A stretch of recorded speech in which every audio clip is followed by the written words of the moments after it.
Let's be honest, we all love our shiny new gadgets, but have you ever really stopped to think about what's actually inside them? Today, we're going to pull back the curtain and unmask the hidden monsters lurking in your electronics. And trust me, it matters for our health and our planet. Okay, think about that last phone you upgraded from, or the old laptop that's just collecting dust in a drawer somewhere.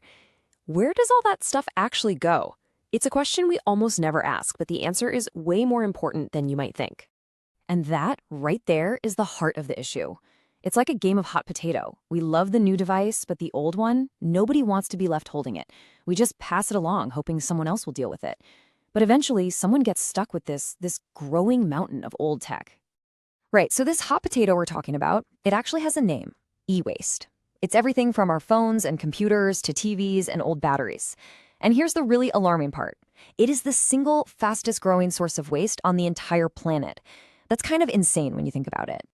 Okay, to try and make this real, let's just zoom in on one country. Back in 2019, Nepal alone generated 28,000 tons of e-waste. It's just a huge, staggering number.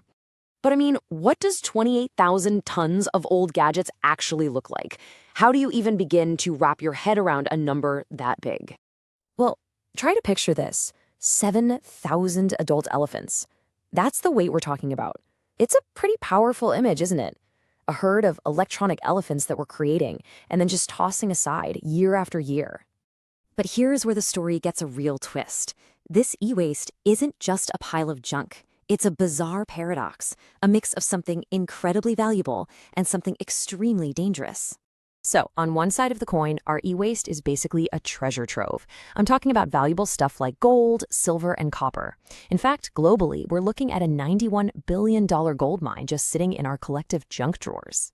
But on the other side, it's a toxic cocktail with lead, mercury, and over 1,000 other harmful chemicals. All right, it's time to meet some of these hidden monsters. Let's get into the rogues gallery of chemicals that make getting rid of e-waste the wrong way so incredibly dangerous for all of us. Okay, monster number one, lead. This is a huge problem in the glass of those old, bulky CRT monitors and televisions.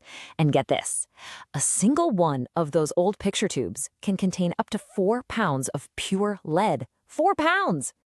And the danger here is very, very real. For kids, lead exposure can seriously mess with brain development. For adults, it can cause severe kidney damage. We're not just talking about trash here. This is a serious threat to public health. Next up, monster number two, mercury. You'll find this stuff in the flat screens we all use, and even in those energy-saving CFL light bulbs. The problem is, when these things break, that mercury escapes as a totally toxic vapor. And breathing in that vapor, it's seriously bad news. It can cause major damage to your central nervous system and lead to severe breathing problems. The key takeaway here is that a shattered screen is way more than just a bit of broken glass. And finally, we've got the unstable duo, battery acids and lithium. Old batteries are notorious for leaking corrosive acids that just seep into the ground, poisoning soil and our water. And lithium batteries, which are in pretty much everything these days, can cause violent fires or even explode if they get punctured or crushed. Okay, so we've got this wild mix of treasure and poison, and that means we are at a crossroads. Our e-waste can go down one of two very, very different paths, and the outcomes couldn't be more opposite. And this slide lays it out perfectly. On one side, you have the informal path. This is dangerous stuff, like burning wires in the open air just to get the copper, releasing toxic fumes, or dumping battery acid straight down the drain. Then you have the scientific path. It's the total opposite, using specialized machines that safely strip wires and tools that literally capture harmful mercury gas, all while making sure workers are protected with full safety gear. But here's the really good news. We don't have to go down that dangerous road.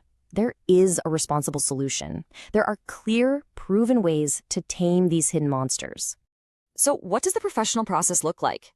Well, it's actually pretty straightforward. It all starts with safe collection, right from your doorstep. Then, crucially, they make sure any of your personal data on your devices is securely and permanently destroyed.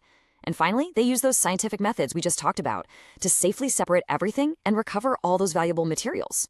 But recycling, as important as it is really only one piece of the puzzle. The most powerful thing we can do is to try and not create the waste in the first place. This means joining what people are calling the repair revolution, choosing to fix our stuff whenever we can instead of just automatically replacing it. And all of this, it feeds into a much bigger, much smarter idea, the circular economy. Think about it. We can stop this linear take, make, and throw away model. Instead, we create a continuous loop, a circle, where products are repaired, reused, and refurbished. And only at the very, very end of their life are they recycled back into new products. In a system like that, nothing is wasted. So, after all this, what can you actually do? Well, it really breaks down into 3 simple things. First, always think about repair before you replace.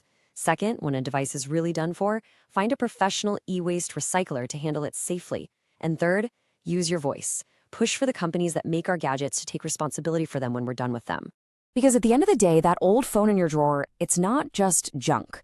It's a dense package of valuable resources and dangerous poisons. It's both treasure and toxins. The choice of which one it ultimately becomes, well, that's up to us.